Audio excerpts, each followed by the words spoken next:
एक बार फिर आपका बहुत स्वागत है। नमस्कार, मैं सोनाली और आप देख रहे हैं केकेडी न्यूज। अभी हमने आपको चुनावी नतीजे बताए और इस वक्त की सबसे बड़ी ब्रेकिंग बताई, जहां पर छत्तीसगढ़ और मिजोरम दोनों ही जगहों पर मतदान की प्रक्रिया 5 बजे पूरी हो चुकी है।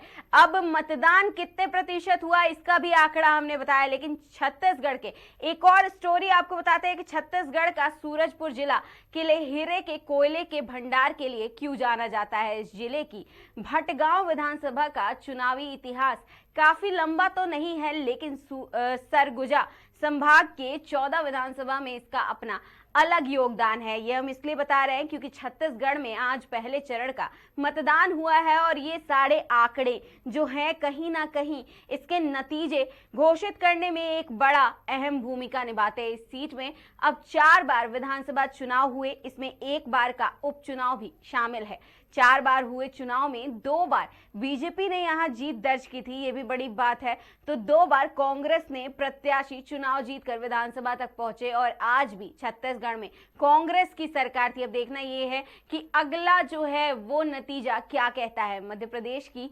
सरहद को छूने वाले इस विधानसभा में पिछले 2 चुनाव से क्षेत्र की जनता ने बाहरी प्रत्याशी को हार का स्वाद चखाया था, वहीं स्थानीय प्रत्याशी पर मतदाताओं ने भरोसा जताया था। ये बड़ी बात है।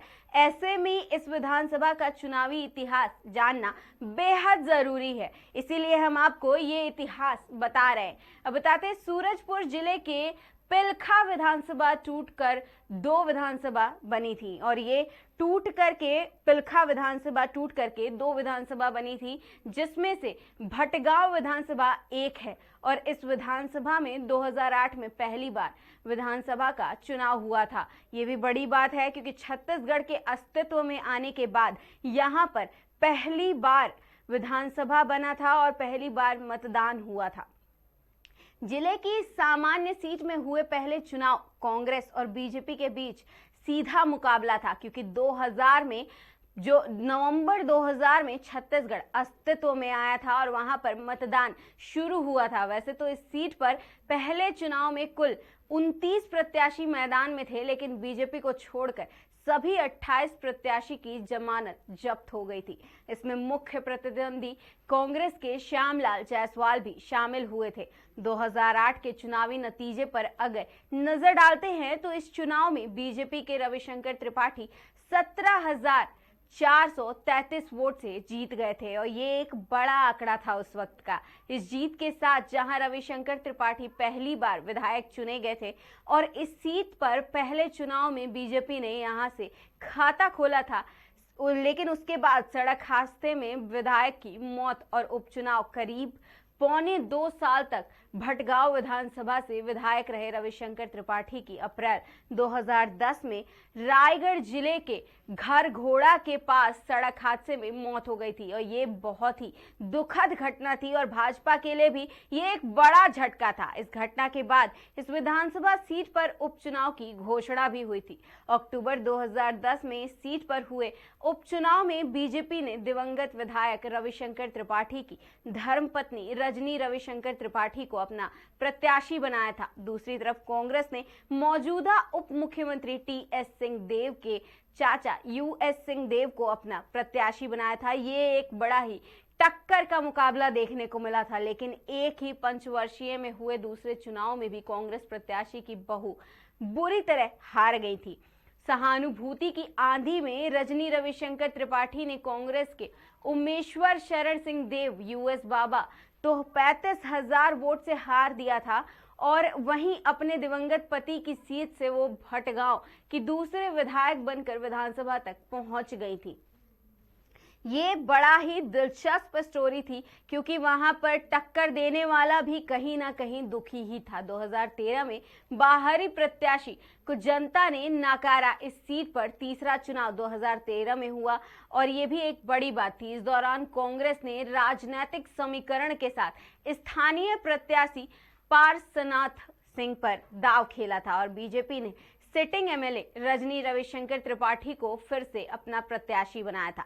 लेकिन इस बार दांव उल्टा पड़ गया था भाजपा पर, क्योंकि क्षेत्रों में इस बार लोगों का झुकाव स्थानीय प्रत्याशी की ओर था। लिहाजा 2013 के चुनाव में कांग्रेस के पारसनाथ पर मतदाताओं ने अपना भरोसा दिखाया था। और 2013 के इस चुनाव में अगर नतीजों की बात करें तो इस चुनाव में 80.64% के हिसाब से 1,62,179 मतदाताओं ने अपने मताधिकार का प्रयोग किया था। इसमें कांग्रेस के पारसनाथ राजवाड़े को 41.52% वोट शेयर के हिसाब से 7,339 वोट मिले थे। तो वहीं बीजेपी की रजनी रविशंकर त्रिपाठी को 36.98 वोट शेयर के साथ 5,09,971 वोट से संतोष करना पड़ा था। इस तरह से कांग्रेस के पास पारसनाथ ने 7,368 वोट से जीत दर्ज की थी और भाटगांव के तीसरे और कांग्रेस के पहले विधायक बनकर सदन तक पहुंच गए थे। और ये 2013 का आंकड़ा और 2013 कांग्रेस के लिए बड़ा ही अच्छा साबित हुआ था और कांग्रेस में राजनीति के लिए अच्छा साबित हुआ था। गौरतलब है कि इस बार गोंडवाना गणतंत्र पार्टी के प्रत्याशी तीसरे स्थान पर रहे। इनका 8,163 और चौथे स्थान पर रहे बीएसपी प्रत्याशी नरेंद्र कुमार साहू को 5,479 वोट मिले थे। 2018 में कांग्रेस ने जीत दोहराई। पिछले 3 चुनाव में 2 बार बीजेपी और 1 बार कांग्रेस की जीत के बाद 2018 के चुनाव में दूसरी जीत दर्ज कर कांग्रेस ने बीजेपी से जीत की बराबरी कर ली थी। 2018 के चुनाव में कांग्रेस ने मौजूदा विधायक पारसनाथ राजवाड़े पर फिर से दांव खेला था। एक बार फिर बाहरी और स्थानीय प्रत्याशी की आंधी में बीजेपी को हार का सामना करना पड़ा था और 2018 में छत्तीसगढ़ में कांग्रेस की सरकार आई थी और बीजेपी फिर से हार गई थी। साथ ही इस बार कांग्रेस को वोट शेयर भी बढ़ गया था। इस चुनाव में बीजेपी की अपनी निकटतम प्रतिद्वंदी रजनी रविशंकर त्रिपाठी को पारसनाथ सिंह ने 15,734 वोट से हराया था। वोटों की बात करें तो कांग्रेस के पारसनाथ राजवाड़े को 74,623 वोट मिले थे। वहीं बीजेपी की रजनी रविशंकर त्रिपाठी को 68,879 वोट मिले थे, जबकि 2,108 के इस विधानसभा चुनाव में सामान्य सीट भटगांव में मुख्य प्रतिद्वंदी बीजेपी कांग्रेस के अलावा 21 प्रत्याशी चुनावी मैदान में थे। और ये एक बड़ा आंकड़ा था कहीं ना कहीं कांग्रेस के लिए भी और भाजपा के लिए भी, क्योंकि भाजपा कई बार इस जीत को दोहराते आ रही थी, जीत हासिल करते आ रही थी। वहीं रजनी शंकर त्रिपाठी की बात करें तो वो भी कई बार जीतती आ रही थी और छत्तीसगढ़ की जनता का उनको प्यार मिलते आ रहा था। लेकिन 2018 में और 2013 की बात करें तो ये सारा दाव पेच अलग हो गया और 2018 में फिर छत्तीसगढ़ में भूपेश बघेल की सरकार आई और इतने सारे समीकरण के बाद कांग्रेस का बोलबाला छत्तीसगढ़ में देखने को मिला। अब देखना ये है कि आखिर इस बार 2023 के विधानसभा चुनाव में